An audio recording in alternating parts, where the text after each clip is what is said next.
Avant de candidater à une bourse, l'astuce simple que moi je donne et que j'ai utilisé et que j'utilise encore pour chercher de nouvelles bourses, c'est tout simple, hein.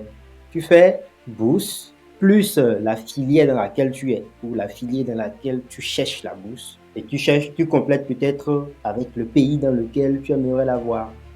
Donc, je prends un exemple au hasard, hein. Je fais de la physique, d'accord? J'ai une Oui, licence en physique et je cherche une bourse en physique quantique en oui, France. oui. Je fais bourse master physique quantique France. Même si je ne trouve pas des bourses précises pour cette filière-là, je vais au Ouais, moins trouver des écoles ou des universités qui dispensent cette formation-là. Donc, exact, qu'est-ce que ouais. je fais? Je vais sur le site et je creuse. J'ai fait une récente vidéo où je montrais un peu le processus. Mais en gros, c'est quoi?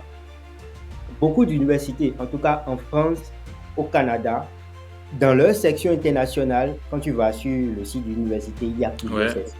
ouais, exact, ouais. Accueil, etc. Formation, admission, ouais, tout ça. Voilà, merci. Et il y a une section là, souvent c'est mis international ou venir à l'université temps ou suivre nos formations, trucs comme ça. Et tu cliques dessus, en fait, il renseigne tout ce qui a rapport aux étudiants internationaux. Quels sont les frais de scolarité pour les étudiants internationaux, quelles sont les formations ouvertes pour les étudiants internationaux. Et ce qui nous intéresse ici, les bourses extérieures, je dirais, en tout cas les bourses qui ne sont pas directement financées par l'université ou un programme euh, auquel l'université participe. Donc, par Ouais, exemple, un programme comme la bourse Eiffel qui est nationale, tu ouais, vois, et ouais, les bourses individuelles aussi. ouais, Donc, c'est la première chose qu'il faut faire à mon avis, parce que là, tu découvres au moins les bourses, tu vois quelles sont les ouais. possibilités qui te sont offertes. Tu cherches, tu cherches, tu cherches comme ça, tu creuses 2, 3, 5, 10 bourses, tu as un lot et maintenant tu Ouais. peux approfondir tes recherches. Le CV, je ne vais pas faire un topo sur le CV ici maintenant. Ouais, merci. Mais l'essentiel, c'est d'avoir au moins une phrase qui décrit qui on est, ensuite nos expériences académiques, si on n'a que ça, ou sinon nos expériences professionnelles ou extra-académiques. Ouais. Je donne un exemple tout bête, hein. Je suis un étudiant en licence et j'ai fait un stage en troisième année, donc en dernière année de licence. Qu'est-ce que je fais? Je n'ai pas travaillé quelque part, je n'ai rien fait, je n'ai aucune vie associative, nada, pas de bénévolat. Je fais mon CV de cette sorte-là, petit paragraphe pour dire qui je suis et dans quel cadre j'ai écrit ce CV. Donc, je veux par exemple entrer dans telle formation, je veux devenir telle chose demain, j'ai tel projet professionnel, donc ça en bref.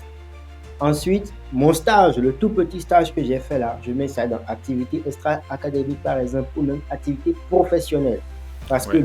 le stage est Le stage, considéré comme une activité activité professionnelle. professionnelle, tout à fait. Donc, je fais ça et en bas, je mets mes expériences académiques de la plus récente jusqu'à la plus lointaine. Donc, L3, j'ai fait licence de temps, j'ai obtenu telle moyenne avec tel rang. Licence deuxième année, j'ai obtenu telle moyenne avec tel rang. Quel rang, ouais. Et si à côté, j'ai obtenu des prix, même si ce sont des prix à l'école, hein, par exemple, premier prix, même si on ne m'a rien donné, je mets ça dans la distinction et je compose mon CV de cette façon-là. À côté, je rédige une bonne lettre de motivation.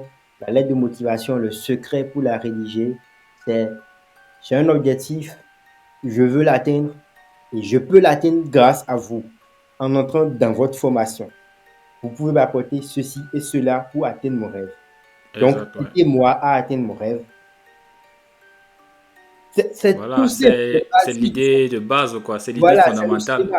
Le Maintenant, la schéma, ouais. façon dont vous composez votre chose, libre à vous. Vous pouvez faire du storytelling, vous pouvez commencer. Ça, c'est autre chose. Mais l'idée de base, c'est ça. Le cœur, ouais. J'ai tel objectif, j'ai déjà tel acquis. Donc, je veux devenir ingénieur, mais j'ai déjà une licence en temps, j'ai telle compétence. Maintenant, pour quitter le point A au point B, il faut que je passe par votre école, je passe par votre formation. Et pourquoi? À cause ou grâce à ceci et cela que vous avez, que les autres n'ont pas. tout basique. Exact. Si la bourse requiert un projet professionnel, il faut le rédiger. En vérité, pour faire tout simple, le projet professionnel, c'est une version plus détaillée et plus projective que la La lettre de lettre motivation. motivation. Ouais. Donc, si vous voulez devenir ingénieur data science, par exemple, vous dites, bon voilà, ce domaine-là m'intéresse pour telle raison, j'ai tel défi à relever grâce à ça. Et si je passe par votre école ou votre université, je vais acquérir telle formation. Et quand je vais finir, bah, je me vois travailler peut-être à EDF pendant 2 ans pour acquérir un peu d'expérience.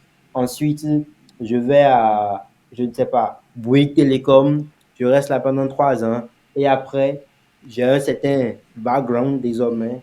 Et là, je peux créer ma toute petite entreprise pour accompagner. Voilà, le Ouais, je projet vois. professionnel, c'est ça.